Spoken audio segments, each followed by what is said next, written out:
कौन है बे तू? अबे सुन, अगर तू एक शेर है और वो लड़की तेरा शिकार है तो पता है मैं कौन हूँ? शिकारी हूँ। देख, उस लड़की को भूल जा। आखिरी बार कह रहा हूँ, निकल जा। सुन बे, तू जानता है हम कौन है? हमारी पहुंच नहीं जानता है क्या? मेरा घूसा खाने से पहले सब लोग यही डायलॉग बोलते हैं। जितना वक्त ये फालतू बकवास करने में जाया किया, उतने वक्त में मैं तुझे 2 बार मारता। बहुत गर्मी है ना तुझमें? अभी तेरी हेकड़ी उतारता हूँ, देखते हैं कितनी देर टिकता है। मारो इसे। तो आ ना।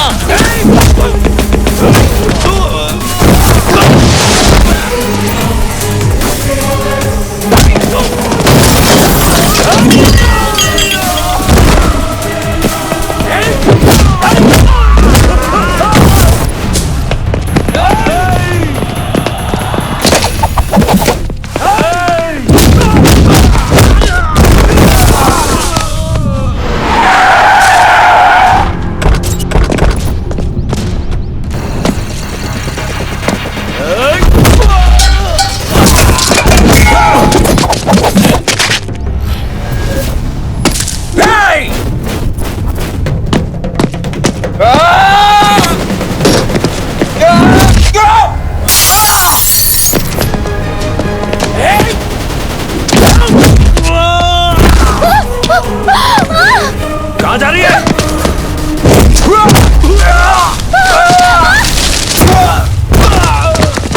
यहीं रुको। देवा का छोटा भाई यहाँ भी पहुँच गया, मार देते उसे। अभी नहीं। और वो कौन है? दिव्या का दोस्त होगा। सिर्फ दोस्त होता तो अपनी जान खतरे में नहीं डालता। वो जरूर मदद के लिए पुलिस को फोन करता। ये जरूर दिव्या पर अपनी जान लुटाता है। यही है वो लड़का जो हमारी दिव्या का जीवन साथी बनेगा।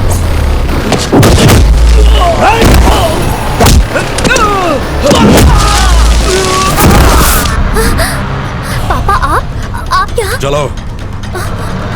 मैं नहीं जाऊंगी। एक शब्द नहीं, चलो।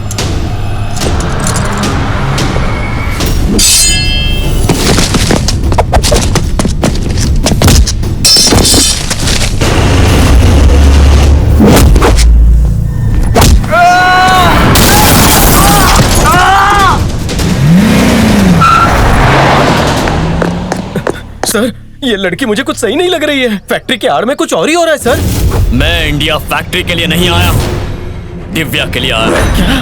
दिव्या के नाम पे अपनी फैक्ट्री पर केस करवाने वाला मैं हूँ। उसके पापा को फोन करके यहाँ बुलाने वाला भी मैं ही हूँ। मेरी कहानी की शुरुआत दिव्या से ही होती है और मेरी कहानी का अंत भी दिव्या से ही होगा।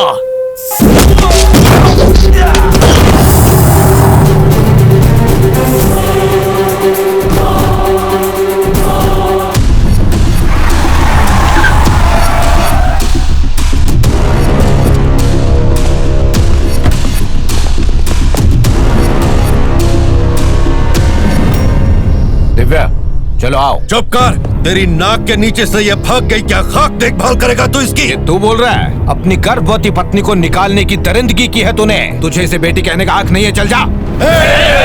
बस कीजिए पापा, और आप भी मामा जी। यही वजह थी मेरे भागने की। अगर दोबारा आप लोग लड़े तो इस बार मैं भागूंगी नहीं, सीधा जान दे दूंगी। तुम कैसी बातें?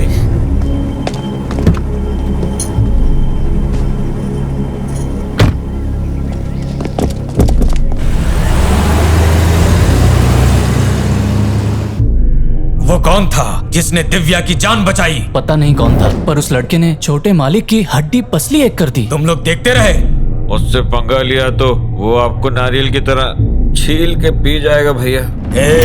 वो लड़का कौन है, कहाँ से आया है? उसकी पूरी कुंडली चाहिए मुझे। इसका मतलब है कि आप विदेश से अपनी फैक्ट्री के लिए नहीं, उस लड़की के लिए आए। ये क्या राज है? इस कहानी की शुरुआत मेरी माँ से होती है। मुझे लगा मेरी सगाई से मेरी माँ को खुशी होगी, लेकिन मेरी सगाई के बाद पता चला कि वो बहुत दुखी है। देखा माँ, हरा दिया ना आपको। मैंने ऐसा गेम खेला कि आप चारों खाने चित हो गई। मैंने तुम्हारी शादी को लेकर कितने सपने देखे थे।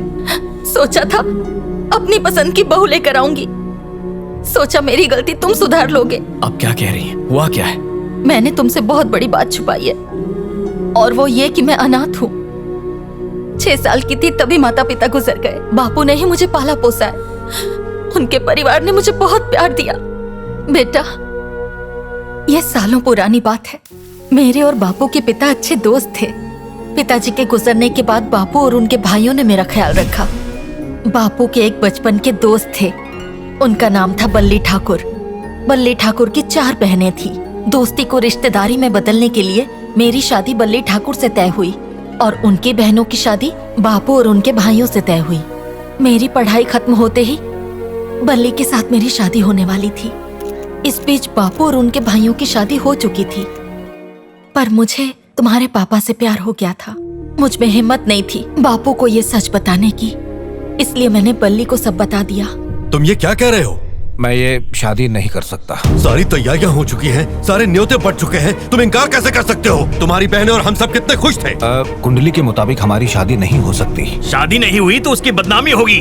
वो मैं नहीं जानता, लेकिन मैं ये शादी नहीं कर सकता। माफ कीजिए। लेकिन बल्ली ने हमारी शादी कोर्ट में करवा के हमें गांव से बाहर भेज दिया।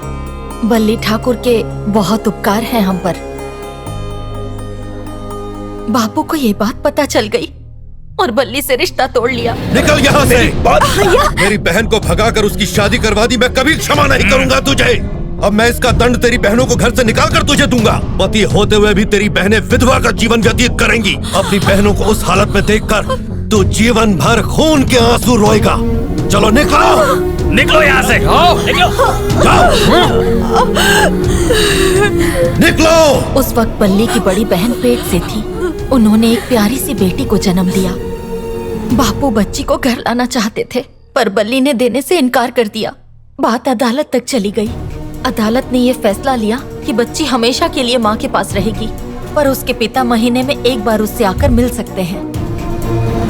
उसी दिन के बाद मैंने एक फैसला लिया था कि तुम्हारी शादी मैं दिव्या से करवाऊंगी, ताकि जो गलती मैंने की है उसकी माफी मांग सकूं। तो इस बारे में मैंने बल्ली से बात की। सरस्वती, तुम्हारे इस फैसले से कुछ भी बदलने वाला नहीं है। तुम तो जानती ही हो, तुम्हारे लिए सबके दिलों में नफरत घर कर चुकी है। दिव्या को बहू बनाने का सपना छोड़ दो। मेरी वजह से दोनों की दोस्ती टूट गई। सोचा था ये रिश्ता करवा के अपना प्रायश्चित कर पाऊंगी, पर सब कुछ उल्टा हो गया। नहीं रो मत, इसमें तुम्हारी कोई गलती नहीं है माँ। तुम्हारी अधूरी ख्वाहिश को मैं पूरा करूंगा। माफ करना माँ, मैं पैसे कमाना तो सीख गया, पर रिश्ते बनाना नहीं सीख पाया। मैं अपने देश वापस जाऊंगा और उन लोगों का भरोसा जीतकर दिव्या को इस घर की बहू बनाकर रहूंगा। फिर मैंने दिव्या से जुड़ी जानकारी निकालने की कोशिश की, तब मुझे ग्रीन आर्मी के बारे में पता चला। फिर मैंने एक प्लान बनाया, खुद ग्रीन आर्मी को मेरी फैक्ट्री के खिलाफ भड़काकर फैक्ट्री को बंद करवाया और दिव्या से मिलने का बहाना ढूंढा। अब दिव्या का दिल जीतने के लिए उसके परिवार से मिलना होगा। ए, रुको, तुम लोग कौन हो? आप लोग कौन है? मेरे भैया भूपेंद्र, नागेंद्र, देवेंद्र और ये धर्मेंद्र। जितेंद्र नहीं है? मरना है क्या? मैं कैसे मान लूं कि तुम दिव्या से सच्चा प्यार करते हो? आप कहें तो साबित करके दिखा दो। कैसे करोगे? जैसे आप चाहें। तुम्हें मार डालूं तो? कब और कहां? अगर किसी ने दिव्या पर आंख उठाई तो? बर्बाद कर दूंगा उसे। उसे खुश रखोगे? उसे पलकों पर बिठाऊंगा। दामाद जी, इतनी जल्दी मान गए? पहली बार देख के ही पसंद कर लिया था। जल्द ही तुम दोनों की शादी करवा दूंगा। सर, दरअसल दिव्या मुझसे थोड़ी सी नाराज है। मुझे आपसे बस कुछ दिनों की मोहलत चाहिए, मैं सब संभाल लूंगा। हेलो पापा। बेटी, मैंने तुम्हारे लिए एक अच्छा लड़का देखा है, वो तुम्हें हर खुशी देगा। देखिए पापा, बस मुझे झूठे वादे करने वाले लड़के बिल्कुल नहीं पसंद। बहुत ही अच्छा लड़का है बेटी, तुम्हें जरूर पसंद आएगा। मेरी बात मानो और उससे एक बार मिल लो। ठीक है, और तो कुछ नहीं है ना? जी ठीक है। बाकी हाँ, काम हम ओके। लोगों ने कर लिया। किसका फोन था बेटा? वो पापा ने मेरे लिए एक लड़का देखा है और वो कल मिलने के लिए आ रहा है। तो उसको मना कर दो, मैं तुम्हारे लिए उससे भी अच्छा लड़का मामा लाऊंगा। जी, पापा और आपके संबंध पहले ही बहुत खराब हैं, उन्हें और खराब मत कीजिए। मैं उस लड़के से मिल लूं तो ही अच्छा है। देखो, ये क्या कर रही है इसे खुद पता नहीं है। इसके बाप का भेजा हुआ कोई भी लड़का आए तो उसे रवाना कर दो, और अगर अड़ जाए तो खत्म कर दो।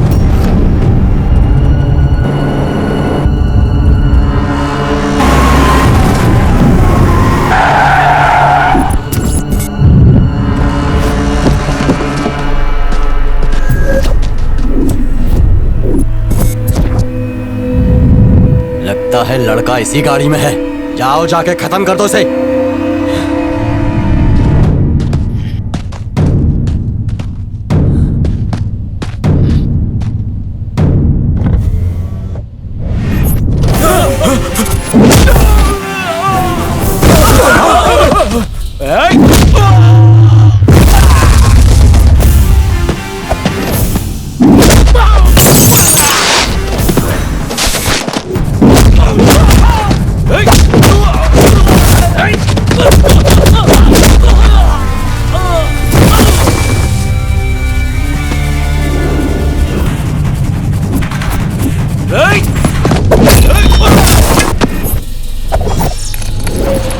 हमारे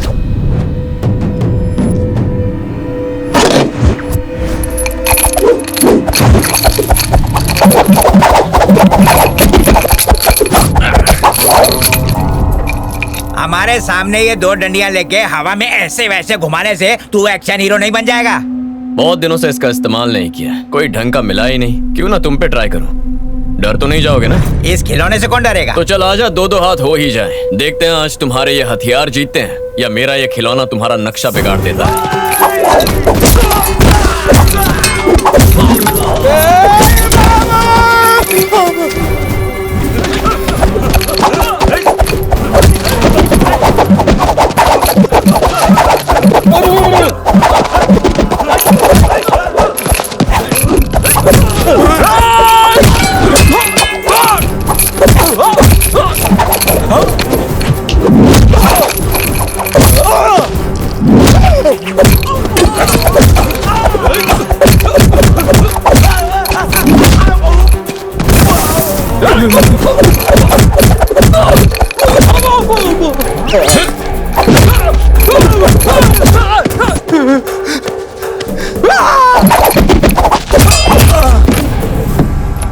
ए, सब अपनी अपनी शर्ट उतार कर बैठ जाओ। तो बच्चों, इस खिलौने से क्या सीखा? हर खिलौना बच्चों के खेलने का नहीं होता। आप जैसा भोला भाला दिखने वाला आदमी भी कभी कभी खतरनाक हो सकता है। सेहत से तो गुंडे नहीं लगते हो। वैसे करते क्या? बल्ली ठाकुर क्या काम करते हैं? क्या मिलता है? 2 वक्त का खाना और 1000 रुपया रोज मिलता है? साल में 1 बार। एक बात तो समझ में आ गई, तुम में से कोई भी ये काम करना नहीं चाहता, बस भूख की वजह से मजबूर हो। मैं तुम सबका बैंक अकाउंट खुलवाऊंगा और हर एक के खाते में 10 लाख डाल दूंगा। अपने परिवार की अच्छे से देखभाल करो और ईमानदारी का काम करो। आप महान हो। हम गुंडागर्दी नहीं करेंगे, आज से हम वही करेंगे जो आप कहेंगे।